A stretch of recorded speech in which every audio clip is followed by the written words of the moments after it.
이런 남탕 몰카 사진 노출 사건이 이번이 처음이 아니었다는 겁니다. 만약에 이 피해 대상이 남성이 아니라 여성이었다면 어땠을까요? 아마도 여가부가 나서지 않았을까요? 여성 지지율이 높으신 대통령님은요?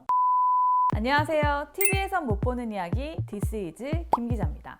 여러분, 이런 상상 해보신 적 있으세요? 트위터에 내 알몸 사진이 돌아다닌다면? 생각만 해도 끔찍하시죠? 그런데 최근 그런 일이 있었습니다. 누가 남탕 도찰 사진을 트위터에 올렸거든요. 이 사진 속에는 성인 남성뿐 아니라 어린 남자아이도 있었습니다. 단순히 사진만 올린 게 아닙니다. 차마 제 입에 담기조차 어려운 혐오스러운 글도 함께 올렸는데요. 이 사실이 알려지면서 수많은 사람들이 분노했습니다. 그런데 저희가 이 사건을 조사하면서 알게 된 더 화가 나는 사실은 이런 남탕 몰카 사진 노출 사건이 이번이 처음이 아니었다는 겁니다.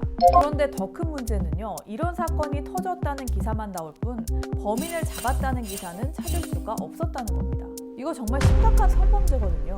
이 사건의 범인을 잡아달라는 청와대 청원글까지 올라간 상황입니다. 남탕 몰카 범죄가 이렇게 반복되고 또 청원까지 올라갔는데도 정부는 아직까지도 묵묵부답, 아무런 입장도 내놓지 않고 있습니다. 만약에 이 피해 대상이 남성이 아니라 여성이었다면 어땠을까요?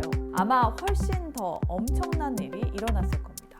여자 목욕탕 나체 사진이 인터넷에서 돌아다닌다면 아마도 여가부가 나서지 않았을까요? 여성 지지율이 높으신 대통령님은요? 뭐 좋습니다. 경찰이 내사에 착수를 했다고 하니 결과를 기다려봐야겠죠. 그런데 저희 디스이즈 언제 잡힐지 모를 범인 가만히 앉아서 못 기다리겠습니다. 이번 사건 범인이 저희 영상을 보실 거라는 가정하에 지금부터 범인 본인이 앞으로 어떻게 잡히실지, 그래서 어떻게 뼈저리게 참교육을 당할 건지, 잡히기 전에 미리 자수를 하면 피할 수 있는 최악의 상황은 뭔지 자수 권고 방송 디스이즈 지금 시작합니다. 여러분, 본론으로 들어갈게요. 사이버 성범죄 소탕 끝판왕을 소환해 볼게요. 트위터로 음란물 영상 200여 건을 만들고 심지어 해외 구독형 SNS 올리패스에서 버젓이 활동하던 성범죄자들을 싸그리 잡아서 참교육하신 사이버 범죄 전문가입니다. 김선택 경기 남부경찰청 사이버 범죄 수사대장님께 참교육 과정을 들어봤습니다. 보통 사이버 성범죄 수사는 어떤 순서로 이루어지나요? 진술을 받고 증거를 모으고 이에 대한 이런 특정할 수 있는 단서를 추정하고 특정이 되어서 얘가 어디 사는지 해서 영장 받아서 검거를 하는 겁니다. 신고나 제보 또는 내부 모니터링에 의해 수사를 시작하고요. 몰카가 올라온 사이트에 수사 협조를 요청해서 누가 올린 건지 찾는 순서인데요. 자, 그렇다면 궁금한 점, 이런 절차를 거쳐서 범인을 잡는 데는 얼마나 걸릴까요? 그런 자료만 이런 인터넷 접속 기록이라고 하는데요. 그것만 확보되면은 대개는 어디 사는지 다 특정이 되고요. 국내 IP 주소는 알려면 일주일만에도 할 수 있습니다. 국내에서 접속한 경우 예. 그게 사이트가 어디든 가네요. SK든 KT든 유플러스든 사안마다 다르긴 하지만 국내에서 올린 거라면 IP 추적이 가능하니까 이통사의 정보를 요청하면 일주일 내로 누가 올린 건지 확인할 수 있다는 얘기입니다. 생각보다 간단해 보이는데요. 자, 우리 남탕 몰카 범인님 들으셨나요? 국내에서 올리신 거면 빠를 경우 대략 일주일 안에 전화 한 통 받게 되실 것 같네요. 자, 그런데 잠깐, 올린 장소가 국내라고 해도 트위터처럼 해외 서버를 둔 SNS를 통해 올린 거라면 계정을 특정하기 어렵지는 않을까요? 해외 SNS 플랫폼 회사들은 수사 협조에 소극적이라서 범인을 잡기가 쉽지 않다는 얘기 한 번쯤 들어보신 분들 많을 겁니다. 실제로 저희 디스이즈 채널에 달렸던 댓글 중에도 이런 내용이 있었습니다.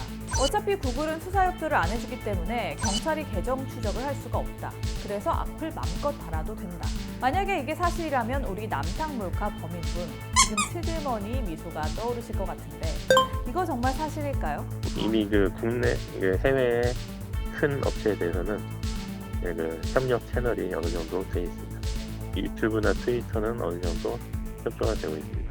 특히 미국도 아청물에는 우리만큼이나 또는 어쩌면 우리보다 더 엄격하게 해서 그쪽은 협조가 잘 되고 있습니다. 나라마다 법이 달라도 성범죄, 특히 아동 청소년을 대상으로 하는 성착취물의 경우 어느 나라를 가든 다 중범죄로 본다는 거죠. 그래서 트위터든 유튜브든 우리나라 경찰이 요청했을 때 잘 도와준다는 겁니다. 외국 SNS 계정을 이용해도 성범죄자의 계정 추적은 하나도 어렵지 않다는 얘기입니다. 특히 전 세계 어디서든지 아동 나체 사진을 올린 범죄자면 아주 적극적으로 협조를 해준다는 얘기입니다. 실제로 이런 공조를 통해 검거에 성공한 사례가 많다고 합니다. 통화를 나누면서 경찰의 자신감을 느낄 수 있었습니다. 그런데 조금 마음에 걸리는 부분이 있습니다. 앞서 영상 초반에도 제가 살짝 언급한 부분이기도 한데요. 남성 대상 디지털 성범죄는 수사당국이 좀 미온적으로 나서는 거 아니냐는 우려입니다. 실제로 인터넷 여론에도 비슷한 분위기가 조성돼 있는 것도 사실이고요. 남탕 몰카 사건 경우 한번 물어봤습니다. 성폭력 범죄는 이런 영상은 남자 여자 가리지 않습니다.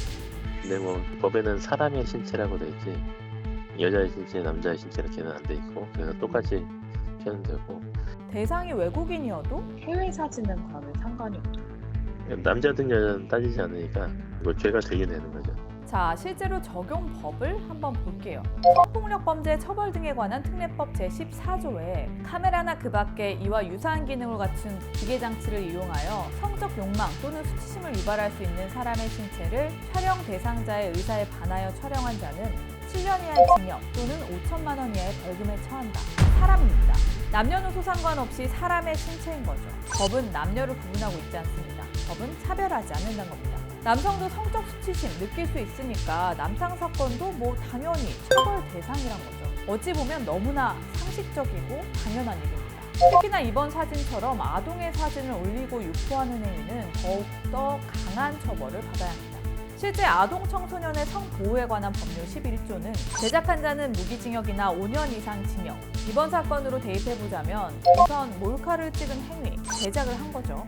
트위터에 올린 행위, 배포를 한 거죠. 남탕 몰카 범인님 잘 듣고 계신 거죠?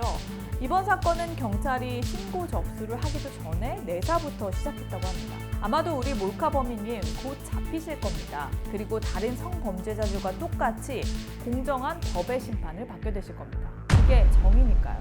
아마도 지금쯤 후회하고 계실지도 모르겠습니다. 그렇다고 이미 저지른 잘못을 되돌릴 수는 없을 겁니다. 다만 정말 반성을 하신다면 공권력의 낭비를 줄인다는 차원에서라도 먼저 자수하시길 권해드립니다. 그렇다면 최악의 상황은 피하실 수 있을 겁니다. 그리고 디지털 성범죄는 내가 만약 당했다면 이런 생각으로 접근하면 간단합니다. 피해자는 평생 지울 수 없는 상처로 남을 거니까요. 부산경찰청에서 몰카 근절을 위해 올린 영상 링크 아래 공유할게요. 여러분 꼭 한번 보시면 좋겠습니다. 여성의 몰카를 찍은 영상, 그걸 보는 남성. 그런데 갑자기 나체 차림의 여성 대신 귀신이 튀어나오거든요. 그 이유가요.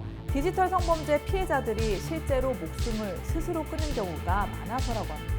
지워도 인터넷에 남아 돌아다니는 자신의 수치스러운 사진, 영상 견딜 수 없었던 거죠. 그게 피해자들이 짊어져야 하는 거대한 트라우마와 공포입니다. 사실 요즘 폭로의 시대잖아요. 익명성이라는 비겁한 가면 뒤에 숨어서 개인의 신상을 털고 성범죄까지 일삼는데요. 그런데요, 피해자들은요? 남탕 몰카 올린 네티즌, 이분 참교육 필요하지 않을까요? 디스이즈 계속 지켜보는 것 아시죠? 이번에도 여러분과 함께 법의 심판대에서 제대로 처벌받는지 지켜보겠습니다. 그리고 몰카를 찍거나 찍으려거나 공유하거나 다운받거나 그 모든 분들 다 공범으로 처벌받는 거 아시죠? 수사대장님이 지금 가장 많이 하는 것 중 하나가 음란물 다운받은 사람들 찾는 거라고 하시더라고요. 코로나 시대 최근 3년새 사이버 성범죄가 11배나 증가했다고 하는데 참교육받을 분들 수두룩할 것 같습니다. 네, 오늘 디스이즈 여기까지입니다. 언제나 여러분에게 도움이 되는 알찬 소식 가져오는 김 기자가 되겠습니다. 구독, 좋아요, 알림 설정 안 하셨다면 얼른 눌러주시고요. 저희 제보 메일 아시죠? 제보 보내주세요. 다음 주에 만나요. 안녕.